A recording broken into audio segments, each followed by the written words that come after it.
Welcome to the seventh edition of Finance and Investing. I'm Martin Shkreli, and I'll be continuing our course. So thanks for joining.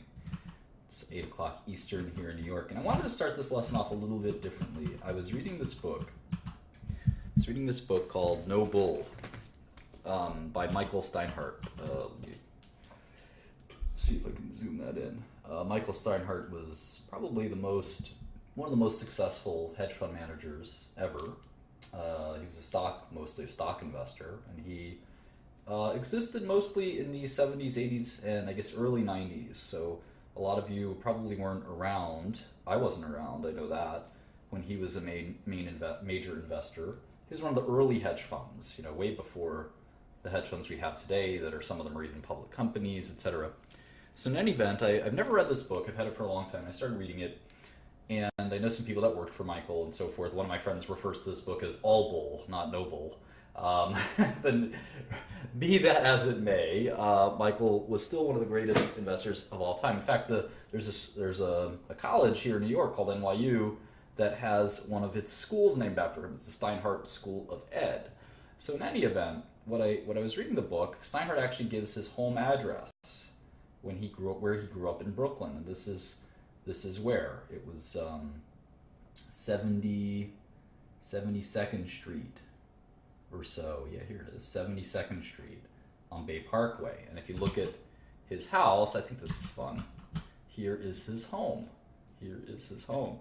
This is the very modest apartment building that he grew up in. It's a 2-story building with 2 apartments, the book tells us, on the bottom floor and 2 on the top. And this kind of apartment in Brooklyn is about $1,000 a month in rent, is my guess. And it's still kind of the same neighborhood that it used to be. You can see the 99-cent store. You can see the whatever that is. It is a pretty modest living. And interestingly, his parents are immigrants and so forth and so forth. And so what I found kind of interesting was that he lives, if I can pick the point, he lived somewhere right here. And I actually grew up not too far away, about half a mile away on Ocean Avenue, right here. So right around here. So if you, let's see, right here basically. So where my mouse is. So about a mile east from Michael Steinhardt's, where he grew up. And Steinhardt is a billionaire investor, and he's still alive. I don't know exactly where he lives. I know he has an office on this crazy island called Manhattan, somewhere around here. But anyway, the point is Michael's retired, and it's the sort of thing where you may not be able to meet people like him, but if you write a letter, you never know. You never know if someone responds. You just never know. Even people like Michael Steinhardt like to communicate with people. Michael Steinhardt also is a big funder of something called Birthright, which funds trips to Israel for young Jewish people. So he's someone that you could probably, he's very old, I think, but you could get to know. So in any event, he also controls and runs the Democratic Party. So that could be something that you find interesting as well. So, anyway, let's get back to work. So I thought that was interesting. There's this guy who grew up in the same neighborhood as me and ended up becoming extremely, extremely successful. I have my stylus somewhere here. So I prepared a small, very short lesson plan, and then we're just going to go right back to applying the knowledge. Finance is more about application, really, and doing, than it is about theory. Theory is actually, you could put most investing theory, in a very short kind of manual. But practicing it is the hard part. And practicing it is extremely difficult. This is different from a lot of other disciplines where there's a huge amount of theory and not much application. Actually, medicinal chemistry is actually a little bit like this. For all the theory in the world, the way you can apply it is pretty finite. Let's say medchem. But there's tomes and tomes and tomes of theory on medchem. I wouldn't call it infinite, but it's close. And for finance, there's not much theory out there. It's pretty finite. But for application, it's pretty infinite. I mean, we can come up with any ingenious number of ways to be investors and business people. So, but there's really only so much theory, especially when it comes to core finance and investing. When it comes to business itself, I'd say it's sort of a different concept. But in any way, let's think that through. Anyway, so let me run through that lesson plan a little bit. So I've been using this kind of PowerPoint for 4 months, building it slowly. Haven't added much other than, I mentioned the Steinhardt book here, No Bull, which gives a good, a lot of these books, they don't teach you a lot, but some of them give you a good sense for different, just give you a sense for the industry, the investing industry. I kind of added funds as an asset class, which is a little weird. Let's see what else. I've kind of gone over a lot of this stuff. I guess I'm going to add, I should add for equities, I'm going to add some of these ratios because I think maybe I'll do that next class. We'll talk about interesting ratios.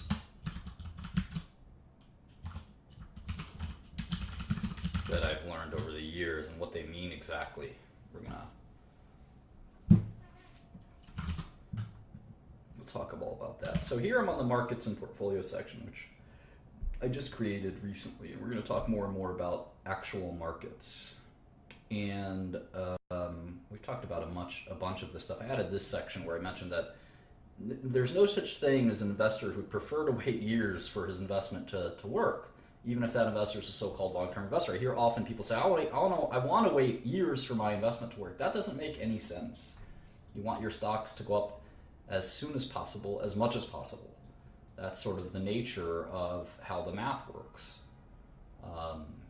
Here's a sort of cool 2 slides I added. So I talked a little bit about portfolio monitoring here. And what I mean by this is typically we have a term in the industry you like to refer to as drawdown. Drawdown. And what drawdown is if you graph the results of your account, say this is your stock investing account, and let's say it's $2,000, and this is $10,000, and this is $20,000. Not exactly drawn to scale, but we'll give it a shot. You can experience a lot of volatility around here. Well, drawdown is the peak to trough amount. So if you do this peak to trough, you lost 80% or so. Now you recovered it. That's all you really care about at the end of the day. But the fact that you could lose 80% of your money in some period of time, it doesn't have to be a short period of time, it could be a long period of time, it suggests that there's some risk you took. And that's why drawdowns are a measure of risk. Now they're an actualized measure of risk. They don't actually tell you how much risk you're taking. And we're going to have that duality oftentimes. You have observed risk, which is actually tangible, right? There's actually some loss, like a drawdown or a permanent loss or something. And then there's sort of conceptual risk. You could, for instance, go to the roulette wheel, and you can say, I'm going to bet red. I'm going to bet on red. Here's a little roulette wheel. Red. And there's black. And you basically can bet one or the other. And the odds are that you will lose over time. But they approach 50-50. I think it's like 48%. 48%. And then there's the double zero and single zero that are like 1% each that kind of screw up your ability to bet on just red. So anyway, let's say you bet on red and you took $2,000 and you bet on red and it became $4,000. And then you did it again. You said you're lucky. You did your lucky thing. I don't know what that is. Maybe you have a lucky dance. So you do that dance. This dance consists of picking your leg up. So he's doing the dance and then putting it down. So you do your lucky dance, and this is actually not, this process isn't totally too different from how other analysts actually analyze their investments. It's pretty simple. Of course, my method is a little more difficult, but this is a pretty good schematic for how most of Wall Street works. So anyway, and so was this roulette example. So then you bet again, you go to 8,000, and you bet one more time, and you're at 16,000. And you say, okay, I bet red, and I got it 4 times in a row. That's 0.48 to the fourth, right? What are the odds of that happening? I think that's 0.48 to the fourth. So chance of winning is 48%, chance of winning twice, chance of winning 3 times. So there was a 5% chance that would happen, but it happened. You beat the odds. There's only a 5% chance of that happening. So the question is, did you take any risk? Well, obviously you did, but if we looked at just drawdowns, your graph would look like this. It would look pretty awesome. It would be not even a straight line, right? It would be almost logarithmic. And according to the drawdown theory, well, you never had a drawdown. But of course, if you did this one more time and it turned to black, you'd have 100% drawdown. 100% drawdown. So there are a lot of strategies. A good example in finance is writing premium. Writing premium tends to generate very smooth and good returns until volatility spikes and you lose all of your money. And this is what sometimes we call in the industry fat tail risk. And it comes from statistics where there's a probability distribution, PDF, and there's some asymptotic risk here that's like 4 sigma or 5 sigma that occurs and comes out of nowhere and crushes your portfolio. So anyway, the point is that drawdowns aren't a great measure of risk. They tell us something. They certainly tell us something, but there could be some real conceptual risk in the portfolio. Like if you wrote a contract, say you have a swap contract, and the swap contract pays you $1 on this $20,000 portfolio. It pays you $1 a year if, I don't know, let's say if IBM stays above 100. This is a swap, a custom swap contract that you made with Goldman Sachs, and Goldman Sachs said it's a deal. But if IBM falls below 100, Goldman pays you $1 a year if IBM is above 100. If IBM ever falls below 100, you pay Goldman Sachs $1 million. You may never have this drawdown, and just looking at the money moving around isn't going to help you, because the second that swap contract hits, boom, you lose all of your money. In fact, you would owe Goldman money in this portfolio. So anyway, you have to analyze the portfolio contents to really understand. That's why fund investors don't do that great of a job often, because it's very hard just looking at statistics to tell if the fund is any good or not. You have to understand their holdings, and that's pretty tough for a lot of fund investors, because if they were good at understanding fund holdings, they'd be fund managers instead of fund investors. So in any event, that's sort of one commentary on portfolios. So the reason we like to watch drawdown is because it's very important to sort of have a portfolio that doesn't lead to a lot of loss of capital. All else being equal, you'd rather have this. You'd rather have small drawdowns. If you had something like this, I'll draw it in a different color, I guess.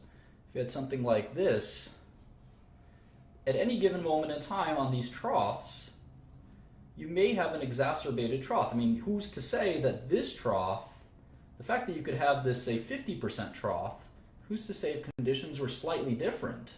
Let's say a recession broke out. Let's say the margin requirements changed. Let's say a war broke out. Who's to say that you wouldn't have a 75% drawdown the next time?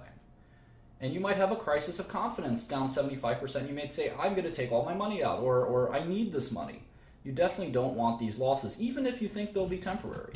So you have to settle in your mind, what's the most I'm willing to lose? And I think 10 to 20% is a reasonable peak to trough drawdown before you start to dispose of your portfolio. You say, you know what, I'm going to reassess. Maybe I'll sell all my investments and I'll try again in 3 or 6 months. I have to diagnose what happened. Did I have bad luck? Did I take too much risk? What exactly happened? And I think that's a wise thing to do, is to come up with this number a priori, Latin, for ahead of time, not after the fact, not post hoc.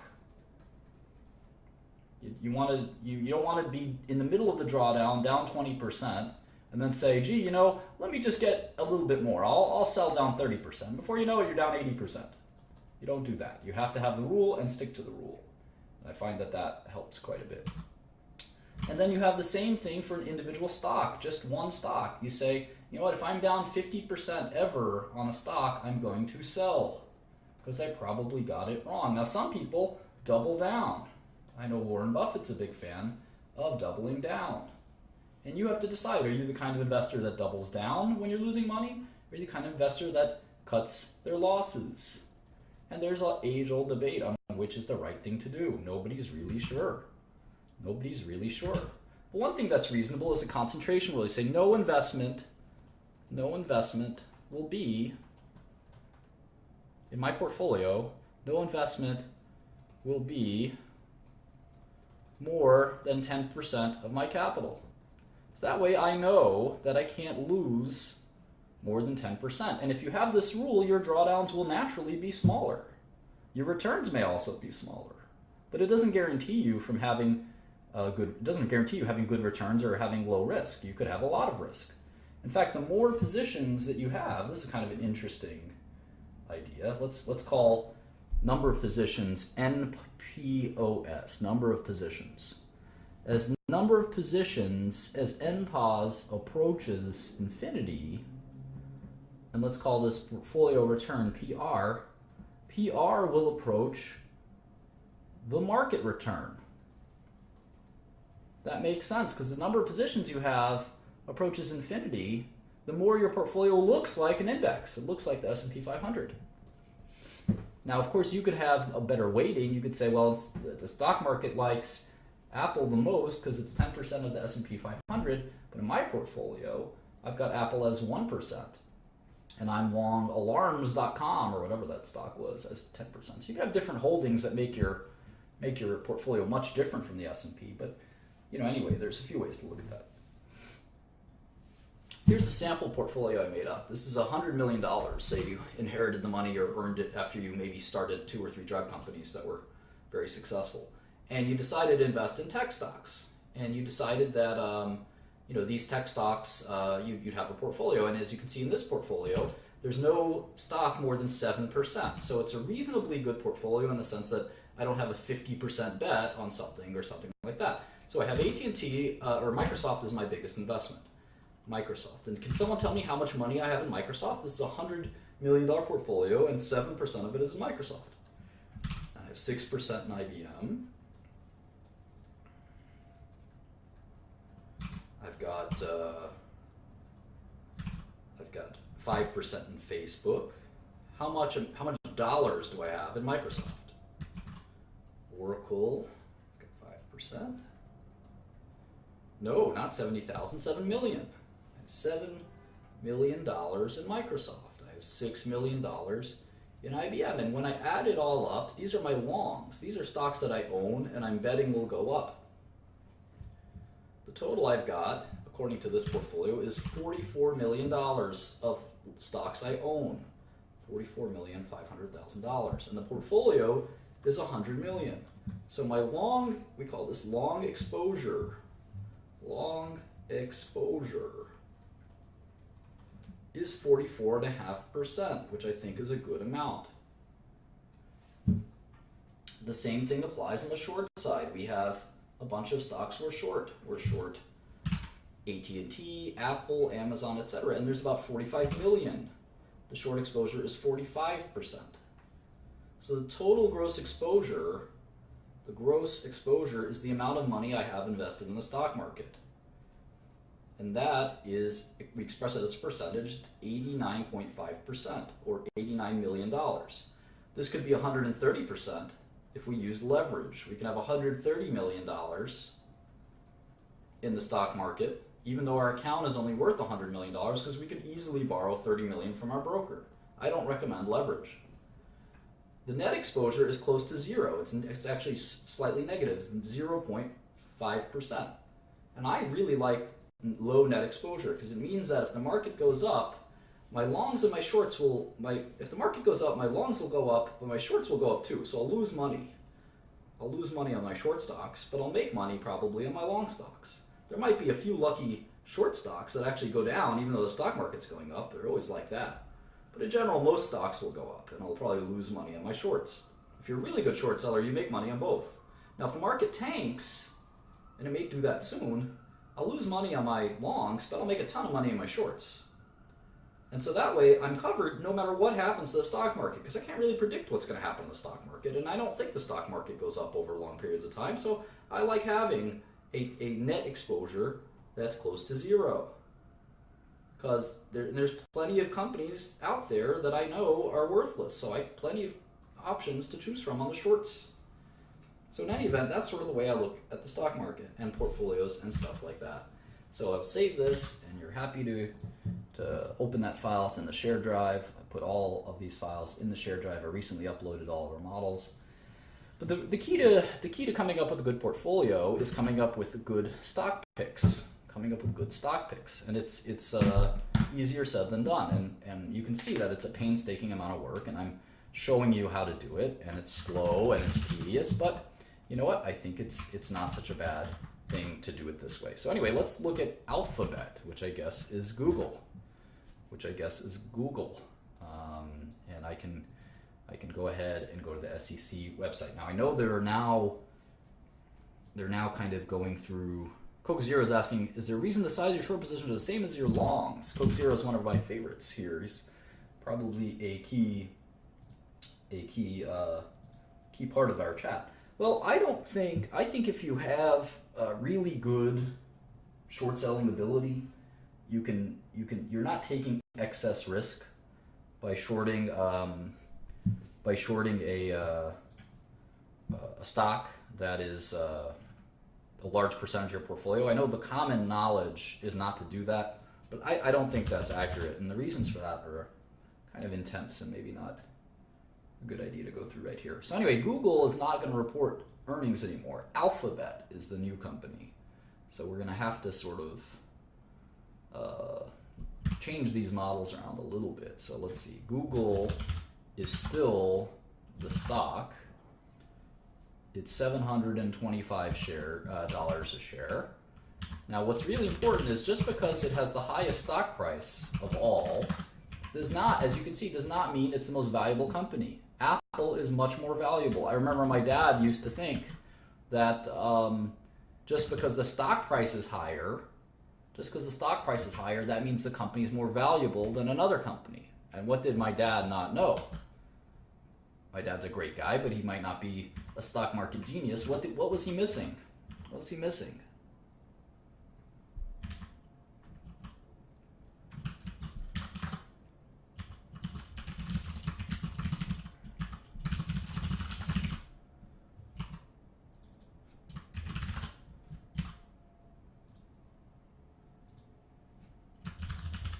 Shares outstanding, of course. You could have more shares outstanding, so the price doesn't matter. I could start a new drug company tomorrow, and I'm sure I could get some investors, and I could say, you know what? We're only going to have 10 shares. This whole company is going to have 10 shares, and each share is $10 million. So the market cap of my company is $100 million, and that's nice. That's a good amount of money. But, and each share is $10 million, and my Google's only $725 a share, but it doesn't really matter because they have almost 1 billion shares outstanding. I only have 10. So you really have to think about it a little bit more than that. All right. So notwithstanding this idea that Google will be, this is the last 10K they'll ever file as Google, and they're changing everything to Alphabet and this and that, let's still take a look. And we can see they have all these kind of complicated shares outstanding. It's a pain in the neck. Looks like 292, 50, and 345. Class A, Class B, and Class C. And we don't have to worry too much about what does that mean, Class A, Class B, and Class C. They're just slightly different versions of common stock. They're all common stock, though, at the end of the day. They probably have different voting rights. So Sergey Brin and Larry Page, the founders of Google, probably said, let me have a different share than all the rest of you because I want to be able to vote more than I want my B shares and C shares to mean more than the common person's A shares because I'm the founder of the company and I want to be able to control the company. And that's not uncommon, especially in technology. So anyway, it's a $500 billion company, which makes it the second biggest, right?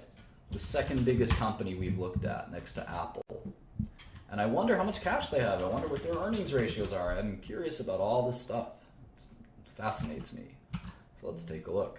I wonder if they have their balance sheet in here or they do it somewhere else. Consolidated balance sheets. There it is. All right. So notice this is 2014, this is 2015. So you got to use these numbers, not these numbers. All right, looks like they have 73 billion of cash. 73066. Let me just write down Q415. So the enterprise value will probably be lower. Let's see what if they have any other investments. Here they have another 5 billion. Yeah, I don't like the alphabet name myself, but you know that's their call. All right, so they have some debt. They've got some Google debt, 2 billion there. Where else?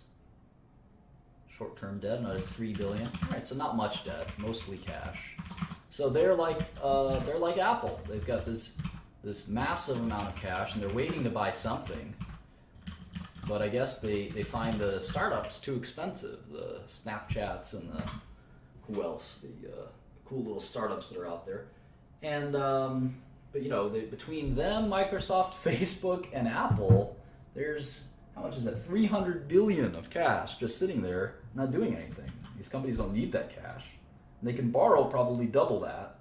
There's probably 600 billion waiting to buy something cool. Makes you want to start a tech company, doesn't it? Now, interestingly, I like to rank my companies by enterprise value. So technically, Google is the most valuable tech company in the world because the enterprise is worth 425 billion. Apple's is only worth 418 billion. Now the market cap of Apple's a little bigger, but they also have all that cash sitting there. So technically Google, the way I look at it, is the most valuable company in the world in terms of enterprise value, or at least the most valuable tech company in the world. Now here's the income statement. You can see a lot of growth. Let's make the model real quick.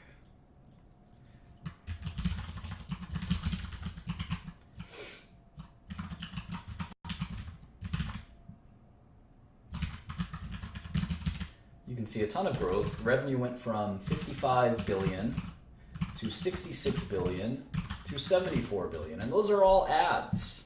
Google is an ad machine. You can see revenue grew 14%, 19%. At one point, Google was growing a lot more. So these are more, I wouldn't call them pedestrian. These are still very high growth numbers. 14%. Let's see what Wall Street thinks 2016 will look like. And remember, you can get this from Yahoo too. You don't need a Bloomberg. So for revenue, Google, they're saying 71 billion. Now remember, they're going to move. Alphabet is kind of all messed up, right? Because is it A? Is Alphabet A? No. What's going to happen? This is so annoying. All right, 2015 revenue is 75 billion. So why doesn't that match up on Bloomberg? Well, either way, they're projecting 18% revenue growth. So maybe we can just put in that. So they don't expect revenue to slow down meaningfully. So you can see Google has 18% revenue growth. And the only company growing faster is Facebook. That's pretty interesting, right?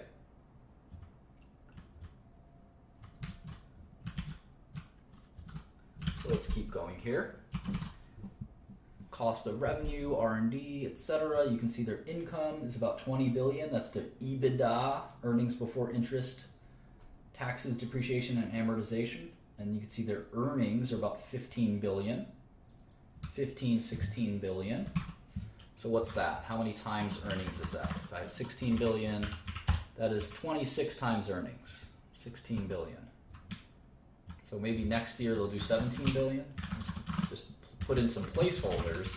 And you can see that it's interesting. On a 2017 basis, let's see. Let's multiply this by 15%. Let's multiply that by 15%. All right, so on a 2017 basis, the most expensive company is still Google on an earnings ratio basis. And Facebook actually will be growing so fast, hopefully, that it's not the most expensive company. But of course, we still have to think about risk to cash flows. And we'll spend a lot of time doing that. But some of these ratios are interesting. Google is 3 times almost more expensive than Apple. That's how pessimistic the stock market is on Apple's earnings longevity. People think Google's earnings, even though they're smaller than Apple's, right? They're much smaller. Look at that. Apple's going to make $50 billion, and Google's going to make $21 billion. But they're still worth the same amount. That's crazy. I mean, a company, as we've learned many times, a company is the present value of all the cash flows. And cash flows are earnings, right?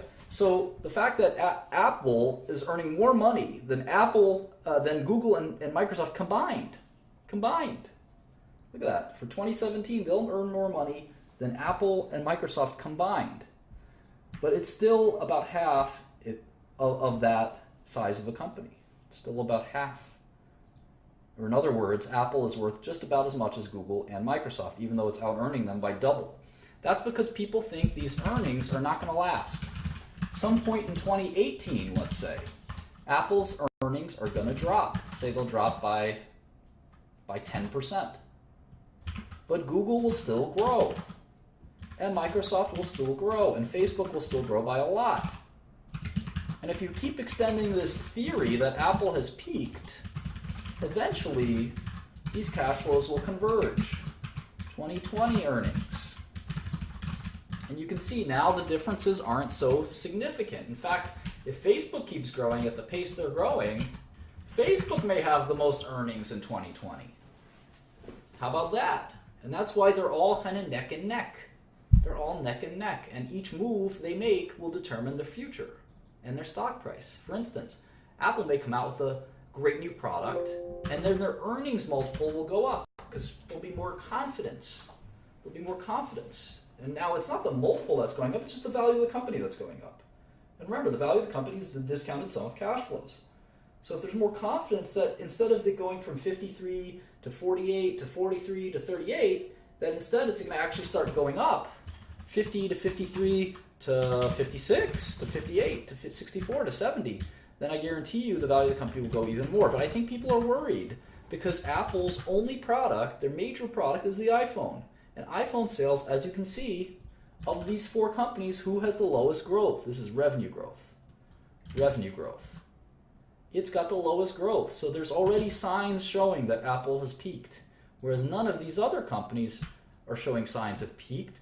And Microsoft has peaked, but at least they're very diversified. They've got Office, they've got Windows, they've got Xbox, they've got Azure, they've got all kinds of stuff that keeps them from really, they're kind of a stalwart. Whereas Apple, gosh, they're looking very risky with that iPhone. What if something happens and an iPhone competitor comes out that's pretty good? All of a sudden, Apple will be cut in half.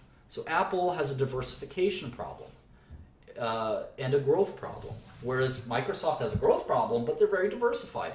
Facebook and Google, well, they're growing like a weed, but eventually they'll have that diversification problem too. And of course, both companies are working furiously at that, with Facebook trying to get into virtual reality and Google trying to get in just about everything, maybe being a little too diversified. So that's kind of the strategy, the way I look at it. Now, of course, we have to sort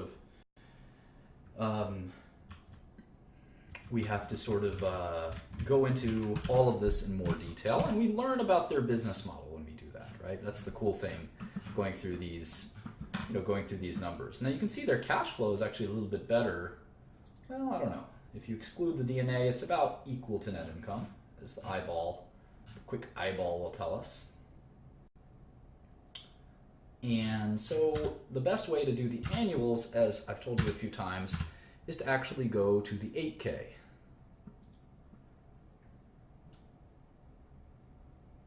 It's funny, since the launch of our first product for businesses, the Google Search Appliance,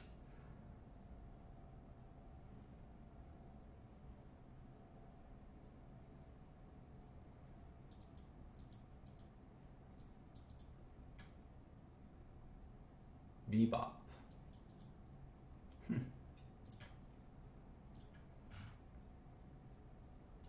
Bebop Technologies.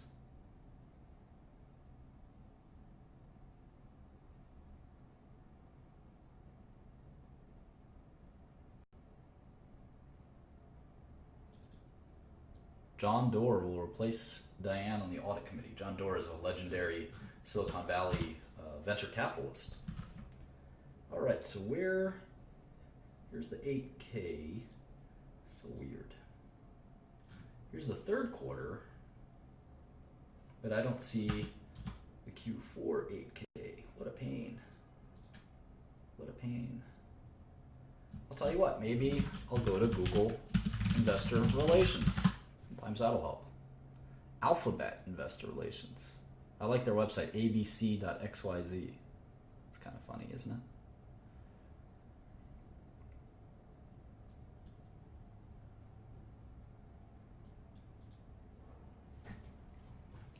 Oh boy, all right. Alphabet announces fourth quarter results. I'm just going to look for something that looks kind of like an income statement. You can see revenue growth and constant currency revenues grew 24%. It's pretty good. And remember, they're well, let's see here. I don't know why constant currency revenues would be growing faster. I guess because the euro is holding it down. That's the reason. Everyone's being depressed by about 6 or 7%. That makes sense. This is one of the weirdest income statements I've ever seen. All right, well, there's a balance sheet that looks normal. How about an income statement? Oh, okay, good.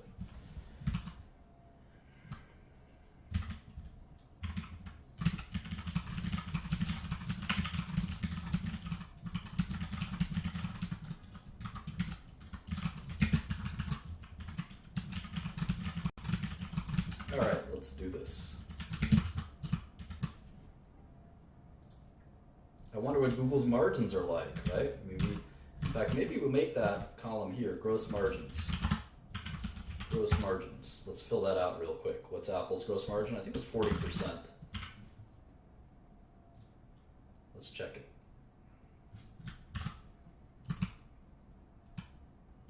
Gross margin, 40%. How about Microsoft? And the links just help you open this stuff so much faster. Looks like 63% or so. How about Facebook? I think that was in the 80s.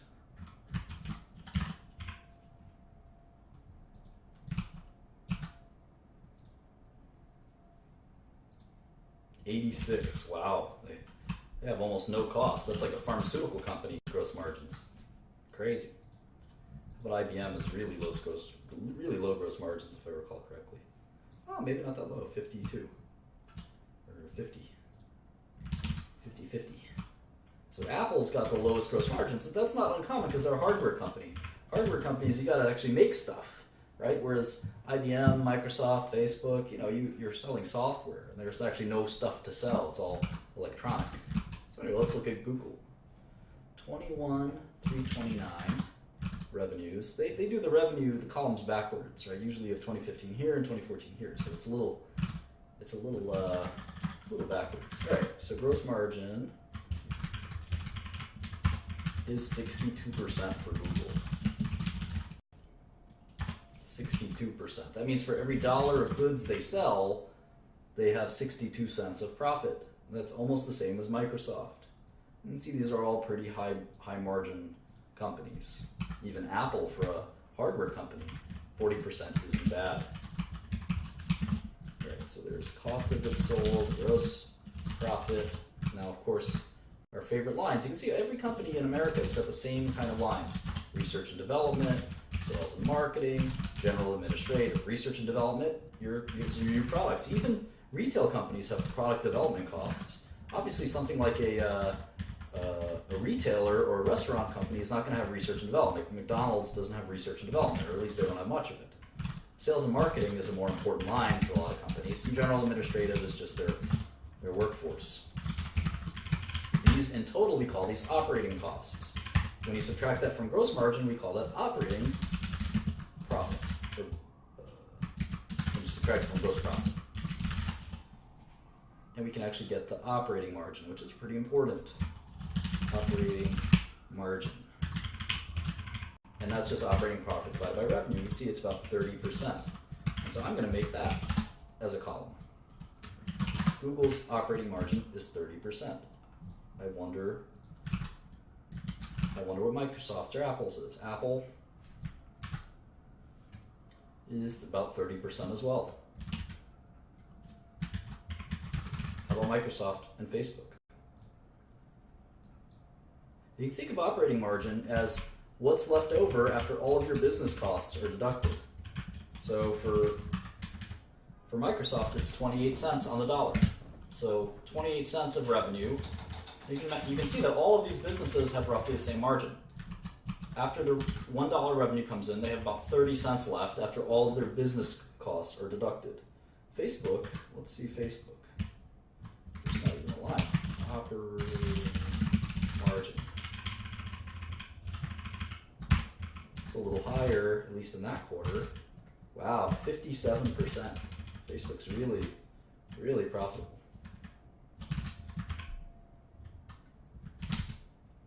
See, it's 54%. And it's not, we don't have to be exact, it just gives us an idea. You can see Facebook's so much more profitable. Every dollar they get, they keep 54 cents of, which is way more than their peers. In some ways, they're sort of peerless, aren't they? All right, let's see here. Other incomes, like interest income usually. Taxes, 819. And it's interesting, they're discontinuing some operations because they're spinning them off. It's just sort of bizarre how to think this through. Net loss from discontinued operations. I wonder what those discontinued operations are.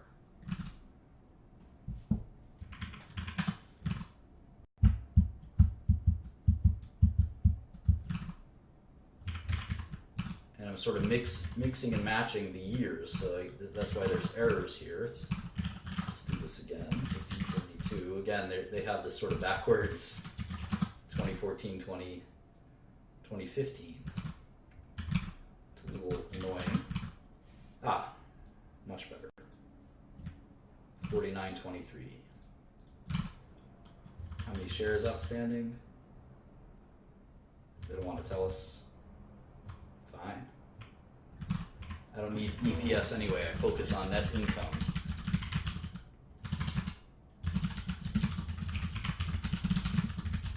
And you can see Google pays almost no taxes. How about that? What's Google's tax rate? 5%. Holy moly. That's the lowest tax rate I've seen. Google don't like to pay taxes, do they? 5%. Holy moly. Let's do this for Q4 14. 18103, 69.1, 13.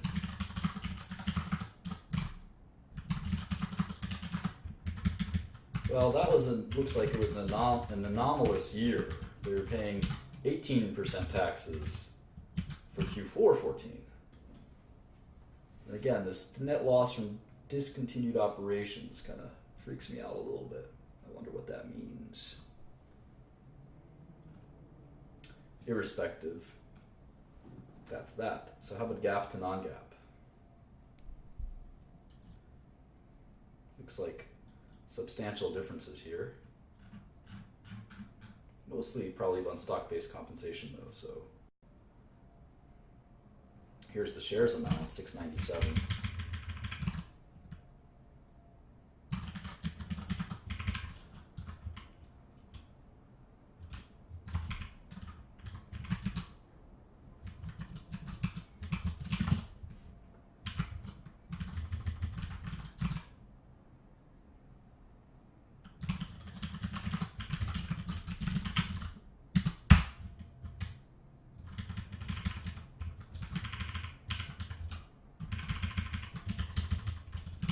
All right, so revenue last quarter grew 18%, so really healthy growth, especially if you look at local currencies. My guess is revenue is in the 20% growth. So Google is still growing like a weed, which is somewhat surprising given how much revenue they've got. And if you really want to really complete this chart, you don't want to make it too crazy, but maybe you could put in 2016 revenue.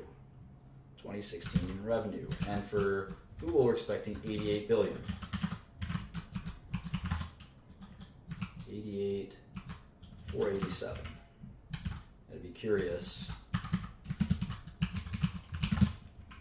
what these other companies are doing. I think Apple is in the 100 billion club, maybe even 228 billion club. Jeez. More revenue than anyone. I think Microsoft is like 120. Nope, 92. Nope, even less than that. 88, 89. It's hard because Microsoft has these weird fiscal quarters, right? Maybe 89. Isn't that interesting? Microsoft and Google have almost the same exact gross margin and operating margin and revenue amount. The only difference is Google is growing much faster, 18% versus just 1%. How about Facebook? I wonder what Facebook's revenue is. Very low, right? 25 billion. So compared to these companies, it's like Facebook doesn't even belong, right? Look at how little their revenue is and how little their profits are, 10 billion. But the reality is it's growing even faster than all of them, 40%. It certainly makes you wonder, we'll do the net present value and the discounted cash flow. It makes you wonder if Google could be a good long as well. We'll do the discounted cash flow soon. See if we can see the old news, that'd be good. Here's Q3, Alphabet Q3 results. Here's the income statement. And again, it's nice to just be able to copy and paste. And the results kind of fall off your fingers very simply. Now Google is an ad company, so there's going to be a lot of interesting, it's very different from the other companies we've looked at, save maybe for Facebook. So one of the things we can do that's kind of fun, I think it's going to be a lot of fun actually, is we're actually going to combine Google's and Facebook's results to get sort of an ad industry model. And I think you're going to find that entertaining.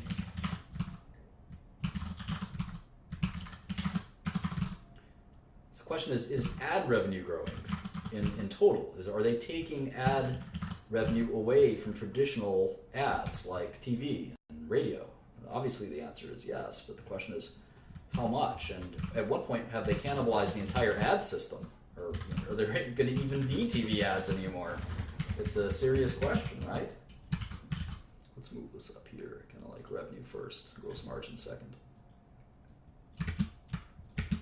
So down here I'm going to put Google revenue, Facebook revenue, and then I'm going to pick some advertising companies. Who's the biggest advertising companies? Oh, Bloomberg should be able to tell us, right? Let's take a look. Sectors. How about this? Advertising. No? No? Advertising.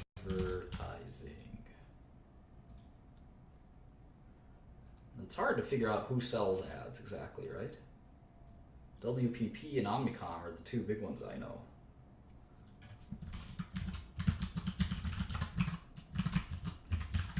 Do they sell ads exactly? I'll have to decide. Is it more like a NBC? I mean, they're a content company. Comcast? How do we think about it? How do we think about it? Maybe radio companies? I don't know. We'll have to think about it. Let's try this. Global advertising revenue. Global advertising revenue. Total media spend. Advertisers spend $600 billion worldwide. That sounds like the number that I had in my head, because I always knew that the global advertising was about the same as global pharma, which is about 600 billion. So the advertising business and the drug business are pretty similar. They're pretty similar. So if I did 600 billion, we can see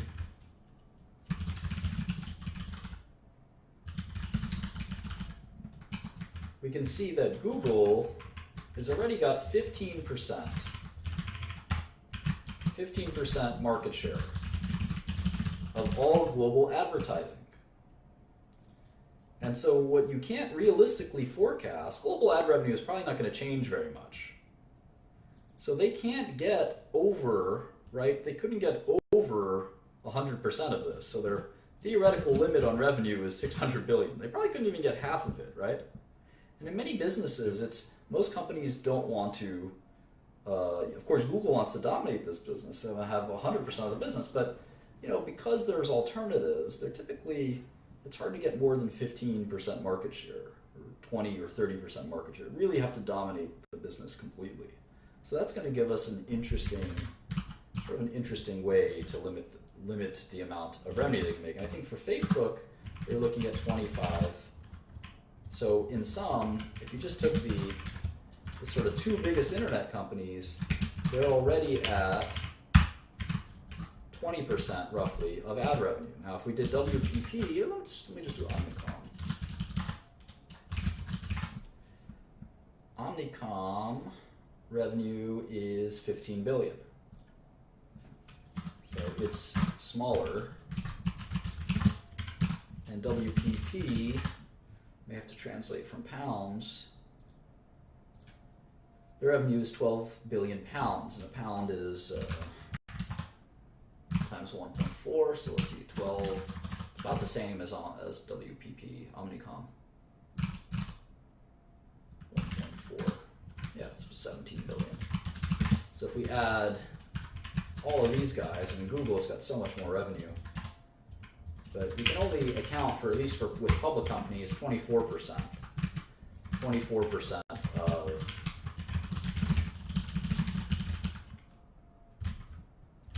24% of the global advertising industry. Obviously, there's going to be other ad makers and ad sellers are going to try to put them in our model and track them over time, because eventually the fact that Google and Facebook have so much share already, right? It's sort of going to hurt them in their ability to expand more, unless the ad business itself expands. Unless advertising spending in general expands, it's going to be hard for them to cannibalize all of the revenue from WPP and Omnicom and other ad companies, which we'll kind of look into. And I think these are ad agencies, so I'm not 100% sure this is apples to apples. So we got to think about this more carefully. But that being said, let's just sort of leave it at that. We'll look into it. But that's sort of to, as we think about how are we going to forecast Google accurately, we can't just say, all right, well, last quarter they grew 18%, so next quarter they'll probably grow 18%. Well, that might work for a quarter or two. What about next 5 or 10 years? That's not going to work for 5 or 10 years. We need some more substance to sort of decide how big is their opportunity? How much more can they grow? Is it pricing? What is it? Now, you could argue that internet ads are much more efficient than old ads, because you know exactly who you can target your ads more carefully. So maybe the ad market is going to expand because of that, but maybe it's already expanded. Maybe it'll expand forever. Maybe it won't. Because remember, there's going to be other companies. What are the other big companies? Yahoo. What's Yahoo's revenue? Yahoo's almost all ads revenue, I believe. So what's Yahoo? Yahoo is a measly 3 billion, but it's something. Who else? Who else is a big internet advertiser? We can go here, right? Well, certainly Baidu.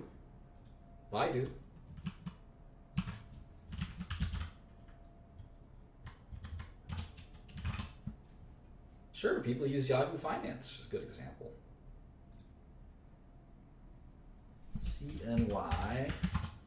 Wow, I didn't know that Baidu already has 12 billion of revenue.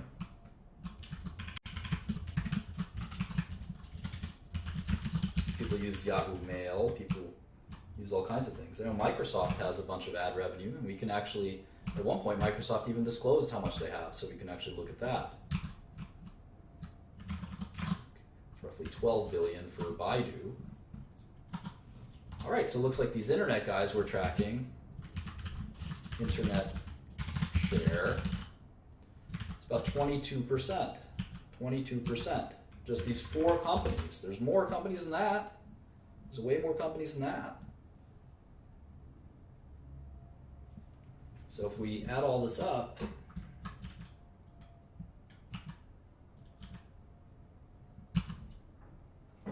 we now have accounted for 27% in our model.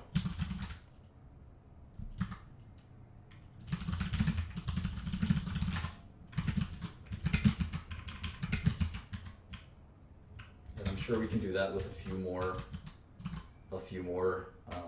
additions. But obviously, as we get lower and lower on this list, there's going to be lower and lower revenue. So it really is a Google and Facebook dominated ad world. Twitter? What about Twitter? Twitter's all revenue. We pay for Twitter, right? Twitter, 3 billion. Even less than Yahoo, but it's growing.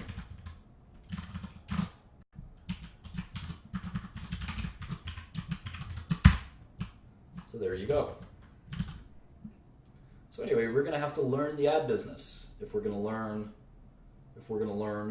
Google, and that makes sense. That's most of their revenue. All right, let's keep going. Almost done here with a year or 2 years. Q2.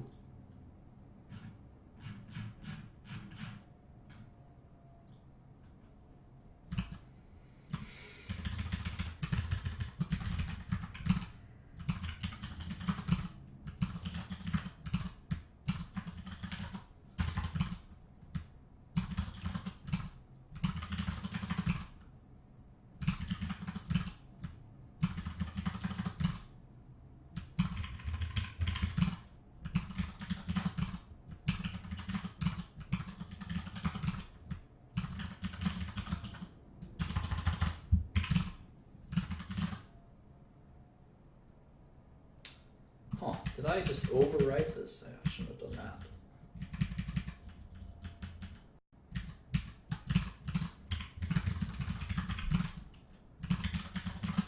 Glad you guys noticed all my mistakes.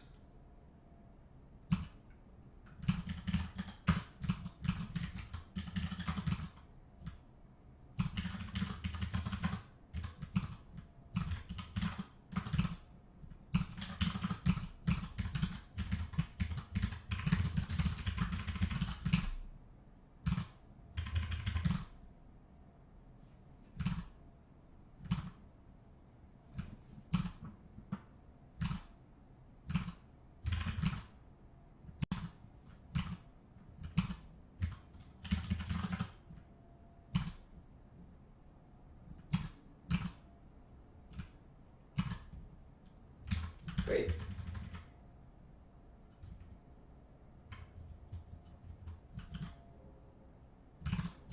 One last one. And you get to learn each company's way of doing this. You can see that this is how Google does it. So every quarter we got to go to this crappy website. Ironic, considering it's the best internet company in the world.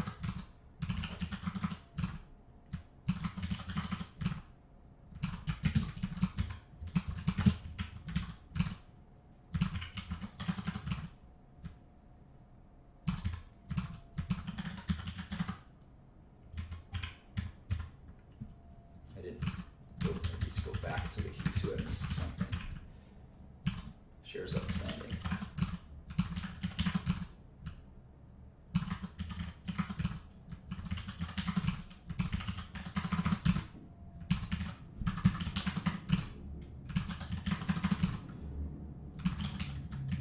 All right. Let me just go back and quickly get that last number I missed.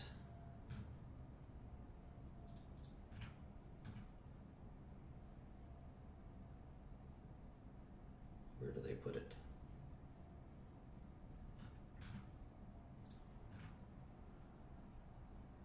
How frustrating.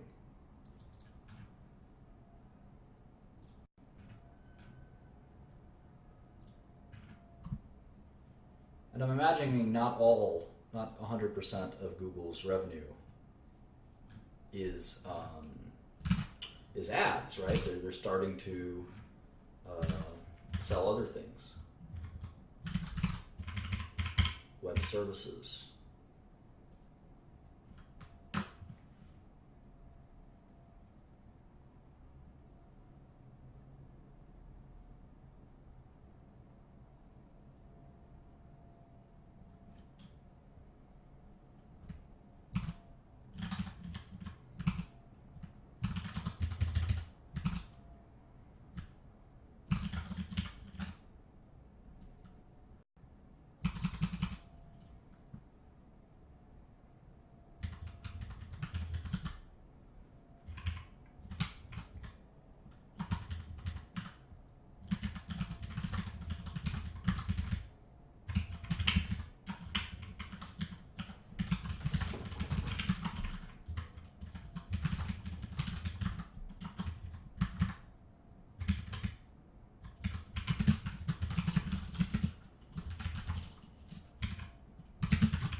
You can see R&D spending is actually growing faster than revenue, which is interesting. But you can see their G&A spending, which is kind of their headquarters costs, legal costs, etc. It's not growing at all, which is really impressive.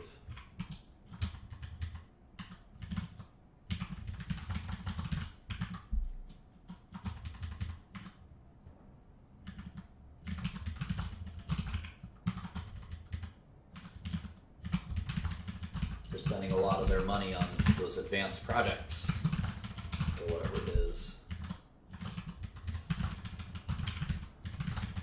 So you can sort of forecast earnings. Their tax rate kind of fluctuates, but looks like on average it's about 20%. Just you can also track that in our main page. We can track the tax rate for each of these big tech companies. So it'll actually be pretty important for us. Right, so there's sort of our rudimentary model where we forecast for 2016 at least that they'll make $18 billion, and Wall Street's been saying $18 billion, so it's a pretty reasonable guess as to what they'll do. Now we're going to have to sort of reverse engineer what the stock market thinks will happen, what the stock market thinks will happen, I should say, which is sort of my method of imputing the market's expectations using discounted cash flow.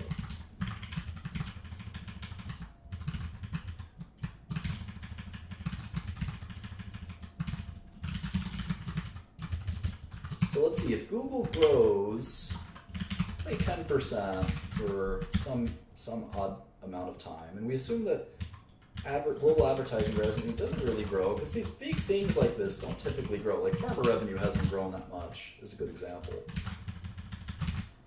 We can see that Google will go from 15% market share to 25% market share.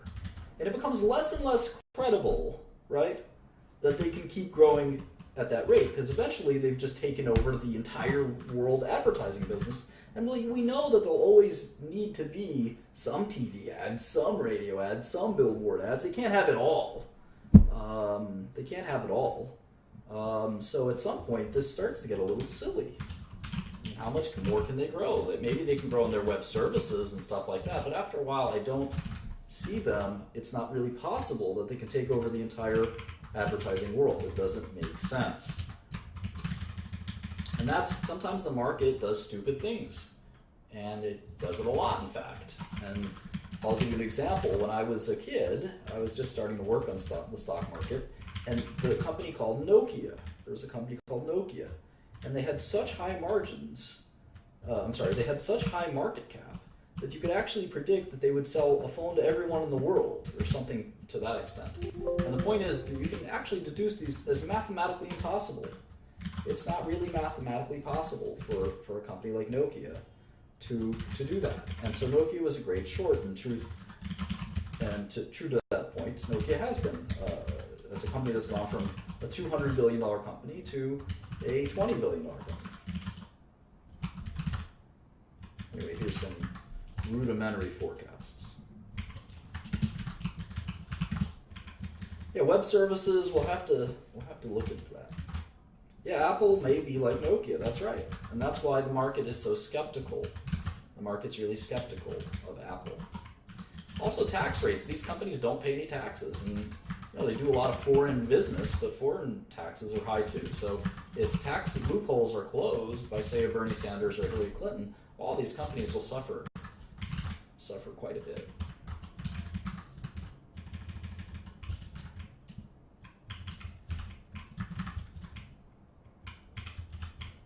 Now, one argument is that Google doesn't really have to spend on R&D, and that this R&D should be cut to reflect the fact that they're spending on this R&D to generate more revenue. And if I'm penalizing them for R&D, I probably shouldn't be doing that, right? And we'll talk about that dynamic quite a bit. In all of finance, that's a really important dynamic. So let's assume at maturity they drop, and let's assume their discount rate is something in between. We should put discount rate over here, just so we know kind of what we're giving it. Master discount rate.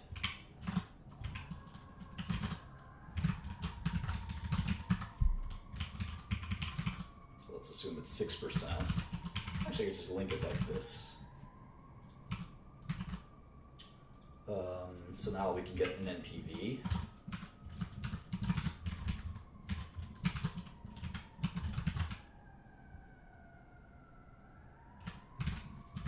Right, and now we should also get cash in here somewhere. Net cash was 73 billion, let's just say. So by the end of 16, cash will be 90 billion. And this will just accrue like this, and we can assume that they earn, say, 1% on their cash. Is reasonable. And it's really penalizing them by not assuming that they earn anything. So we have to give them something. And if you like one company's management team, you could say, well, maybe they're earning 2% on their cash. It's another way to do it. Anyway, what's the NPV? It's a little more than their current market value.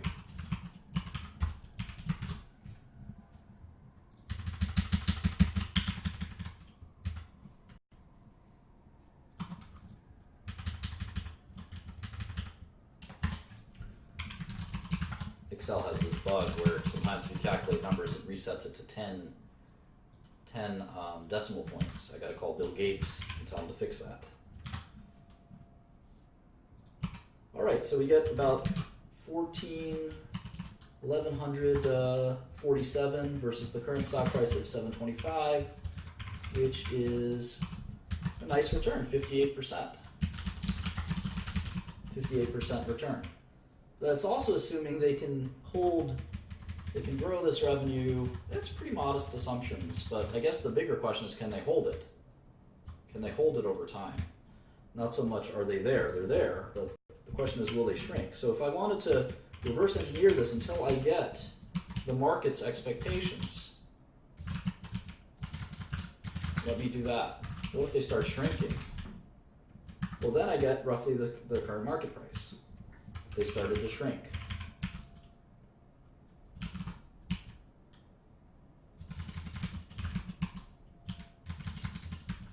If they started to shrink a few years from now, that's how I get the shares as fairly valued. And they peaked at 17 or 18% of all global ad revenue. And who knows, maybe we'll stop Googling things in 2020 or 2030. I mean, did you ever think of that? There's probably a pretty good risk that we'll stop Googling things. There's a decent chance. Maybe the discount rate should be higher. 6% here. What are we saying for Apple? Apple should be like 7%. Oh wow, we got 5% for Apple. Wow, if we put 7% in there, then the shares will go down. I definitely think Google is less risky than Apple, but maybe not. I don't know. Microsoft should be like 5%, right? Yeah, 5% sounds good. Facebook should be the highest. Should be like 10% discount rate, I think. 8%, right? As long as it's the highest. We should put our fair value, right? Fair value.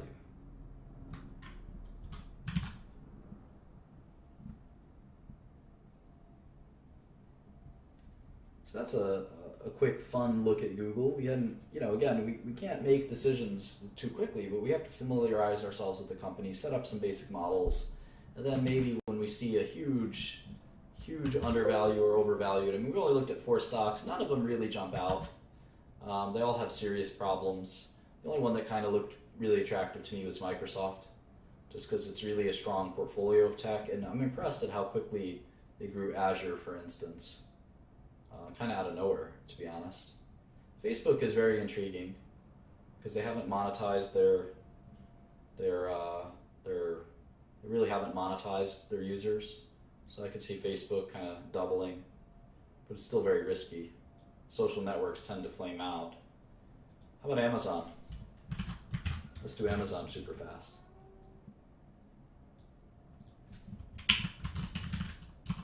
Yeah, I don't think the WACC is a good way to do it. I think you should just come up with your own discount rate.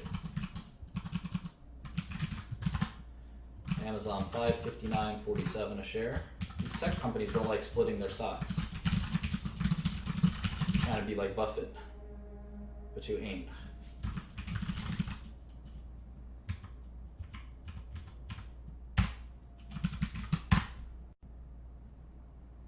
That should be a rap song. I should be a rapper, I think. Sometimes I think. I would be good at it. Maybe I go to Amazon IR.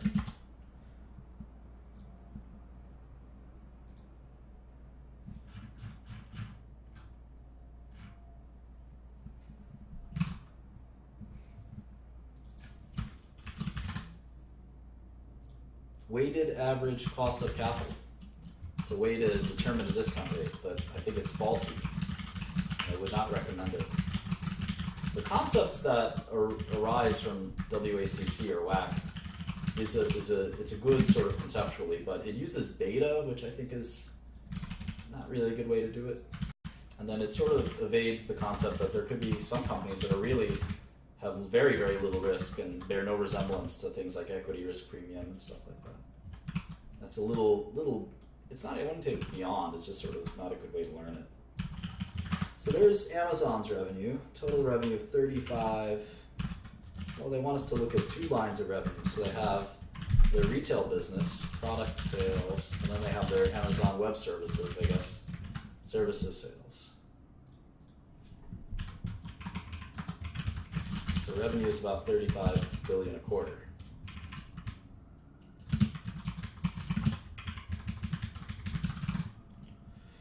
Cost of sales. So a retailer has low margins, right? Fulfillment. Marketing?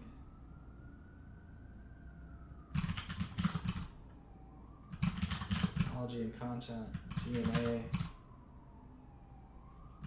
Other. I'm going to put other and G&A together.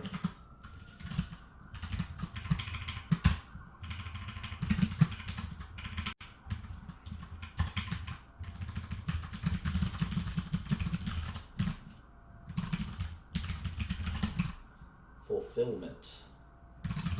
Isn't fulfillment part of cost of goods sold? I kind of think so, right?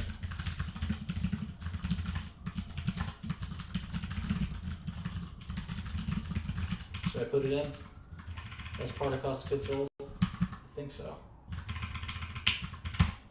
Either way, you can see Amazon is almost, unlike these other tech companies, are barely profitable.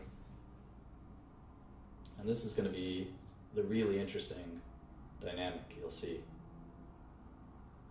I think we should put fulfillment as part of cost of goods sold, because it's sort of shipping is a cost.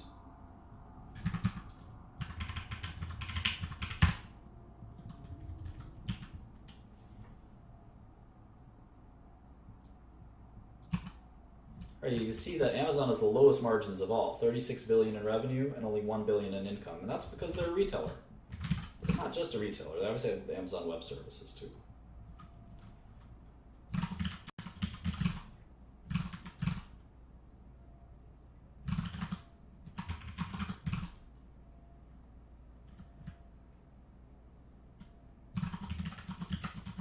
Look how much taxes they pay. It's insane, huh? At least for this quarter. 49%. That's more like a normal tax rate for a person. Companies are people too, right, guys?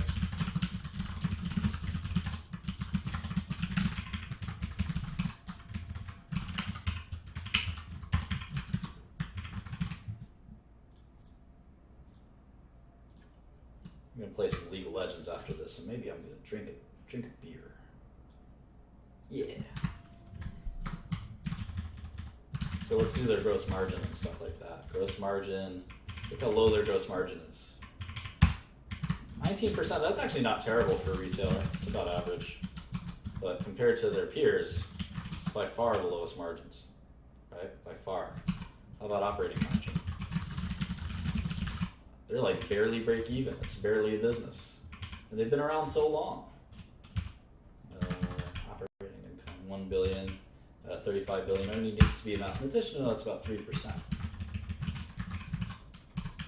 Look at that, right? They're barely profitable compared to these other guys. That's wild. I always thought Amazon was a short.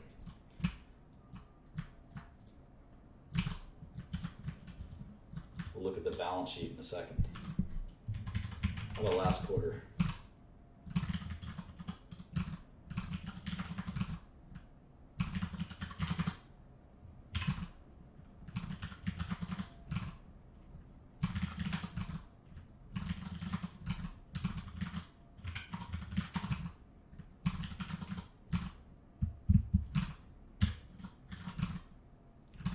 Last quarter they were profitable as well, but just barely, right? They only made $429 million. For a $200 billion company, that's insane. That's so small. It's like almost nothing. So people are always shocked at the value of Amazon. It's like an absurdly overvalued company. Let's see if we can find a balance sheet on this website. Here we go.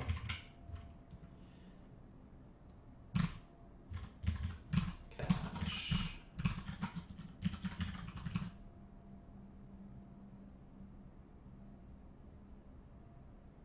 That's it for cash. Accounts payable, accrued expenses, unearned revenue, long-term debt 8235. Other long-term liabilities. I think that's probably fine.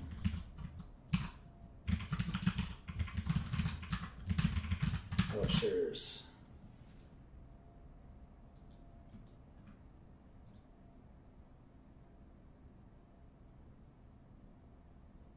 $471 million. So $263 billion company, tiny amount of net cash. They're not nearly as, they would have a hard time buying, they wouldn't have a hard time because they could place debt, but they sort of would have a hard time buying a huge company. And they could always do it with equity, but you can see their enterprise value ranks them fifth, about a $250 million company. But if you look at the earnings, I mean, how much could they make in 2016? Just look at our model, right? They make 500 million a quarter. So 500 times 4 is 2 billion. Even if they doubled that, it's 63 times earnings. I mean, which one of these doesn't belong? The heck is going on here? They could double earnings for a long time and they still won't be the same. And nobody doubles earnings, come on. You gotta slow down at some point. So how is Amazon, how can Amazon be this overvalued? Sounds like a good short. Revenue growth is 22%. That's pretty good. So maybe they'll grow their way into some success. revenue, they have quite a lot of revenue.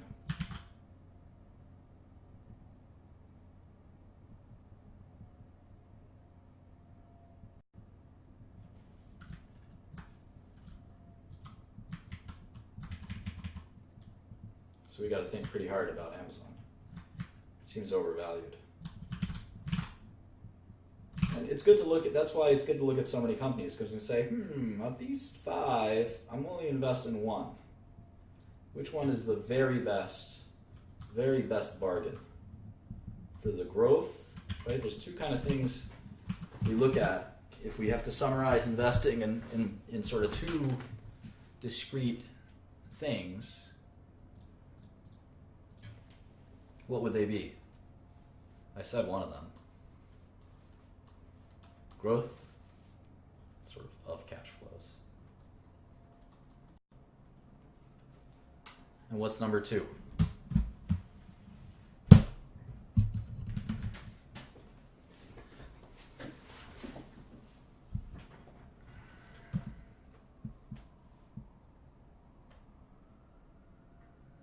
No, not value.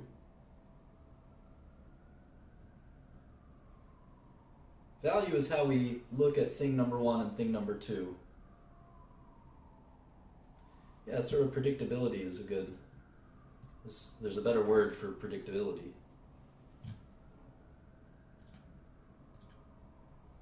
Risk, good. Risk. Growth and risk. Growth of the cash flows and risk to the cash flows is how we calculate. We use this to calculate let me just start over. Calculate value. And obviously we don't know these things for certain, right? We don't know what the growth of a company will be. It's hard to tell. It's really hard to tell. We don't know what the risk is. It's really hard to predict risk. I don't know if we'll be using Google in 2020 or 2025 or 2030. For all I know, we'll be using Google even more. I don't know. It's hard to tell. But sometimes the market gives you such lopsided options, such lopsided opportunities, where it says, I'm going to say that both at certain stock prices, say if IBM, or let's pick Microsoft. If Microsoft's at $51, which is 14 times earnings, the enterprise value to buy the whole company is $333 billion, and the earnings is about $24 billion. Let's say for whatever reason Microsoft stock drops to $100 billion.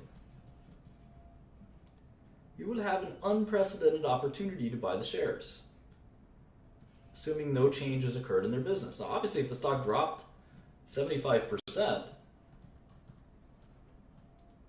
there'd be a reason. It's usually because the earnings,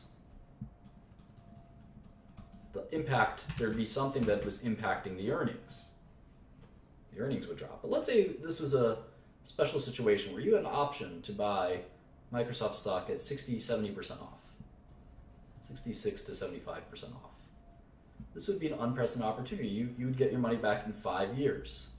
And every year after that would be what? It'd be free. Free cash for you. So you put down $100 billion, and let's say you don't have $100 billion, practically nobody does. So it'd have to be 0.0000001% or something like that of $100 billion. Let's say you bought it for $1 million. $1 million. Well, your share, it would pay you back $250,000 a year, the earnings of the company. So after 4 years, it's not even 5 times earnings, 4 times earnings. After 5 years, in 2020, you hope the Microsoft is still making that $250,000. And we know from annuities that $250,000 a year divided by a discount rate, and we calculated a Microsoft discount rate at 5%. So divide that by 0.05. What is that?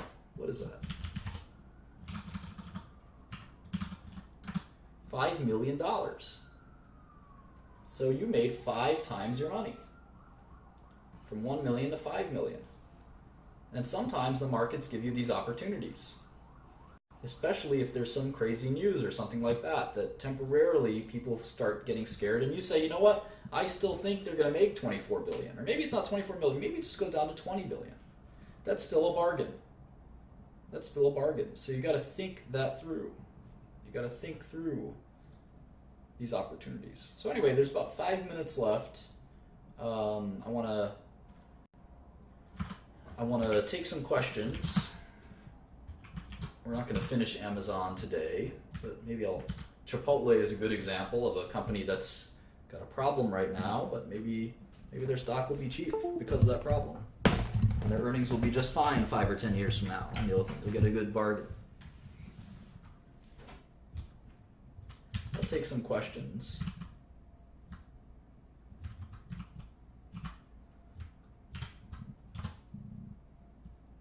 If you have questions, and then these are silly questions. Here's a good question. What is the difference between basic and diluted shares? This is a good one. Are you a double downer? That's a good question too. These are a couple of good questions. Some of these are silly questions. Some of these questions belong on Sesame Street. All right, let's see. All right. So the first question is, what's the difference between basic shares and diluted shares? Basic shares outstanding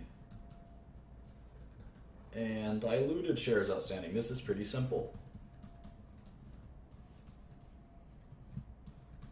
So basically, no pun intended, the basic shares outstanding are the ones that are not subject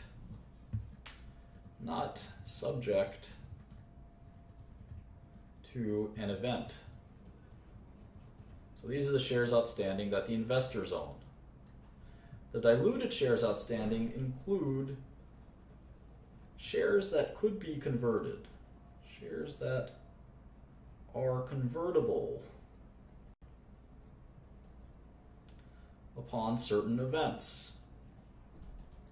There's two main types of reasons why basic shares will be less than diluted shares. There'll be some extra shares that are dilutable. They can dilute the basic shares. And one is very easy. It's the stock options for the employees. ESO, employee stock options. Stock options. So if you have stock options, say you have $100 stock, and you give your employees options at $100, you can't make it lower than that. And the stock goes to 150. Well, your employees will cash in their stock options. Let's say you gave them 1 million shares. And the investors have 40 million shares. So you technically have 41 million diluted shares, outstanding shares, and you have 40 million basic outstanding shares. So do you have 41 or do you have 40? Well, it kind of depends. If the stock goes to 60, the employees will never exercise their options, right? So an option is a right to buy. A right to buy, a call option, or an employee option is a right to buy. So if you have the right to buy it at 100, but the stock is at 60, you wouldn't do that. So that's sort of one way to look at it. Do I double down? Have I ever shorted something to zero? Yeah, practically, I short a lot of biotech stocks that have a big cliff usually. Something like this happens, like a drug failed a trial. Drug fails phase 3. There's a drug company coming up soon called GW Pharma that I think will fail their phase 3, and the stock will plummet. It will go down 80%. I usually get out at that point. So that's typically what I do. I can't tell you what I think of one stock or another stock or something like that, and I can't answer questions about Bitcoin or something like that. I don't know anything about that. What else? Any other questions?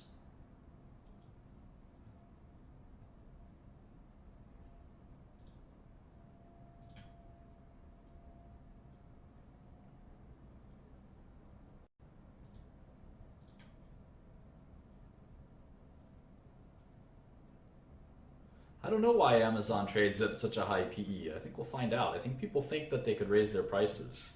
Something I know a little bit about. That they can get better margins. So right now they're kind of getting their customers hooked, but eventually they can raise their prices. Why do companies divide their shares? A lot of companies don't do it anymore, as you can see. So some companies you have 800 million shares outstanding. And if it's $100 a share, well, that's 80 billion market cap. And at about 100, a lot of companies like to split their stock. Stock split. So what they do is they say, for every share you've got, you get another one. So now there's 1.6 billion shares, or 1,600 million. But now the stock's at 50. It's the same market cap.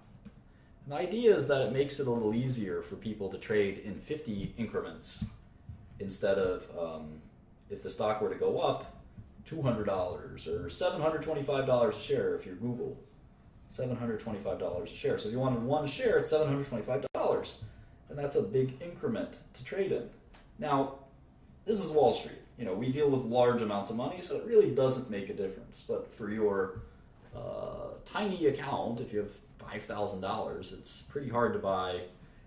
You can't buy half a share of something, so that's kind of why we do that. Yeah, so Alex is asking a good question on GAAP versus non-GAAP. Yeah, absolutely. I did that just because we were stressed for time. If you do a model, it should be all of one or all of the other. So I'm glad you caught that. We'll fix that later.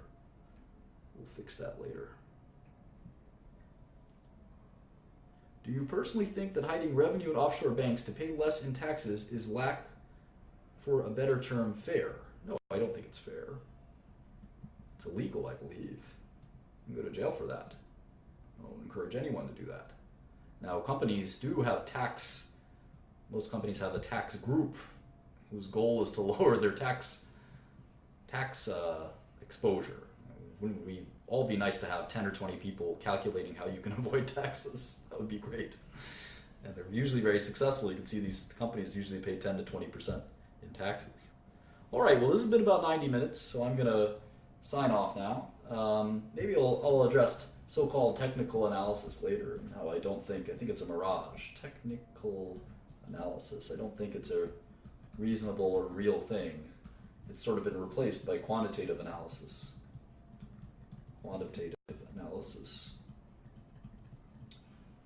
So maybe I'll talk about that next session. That gives me a good thing to talk about.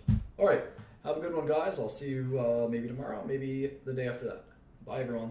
Thank you for listening.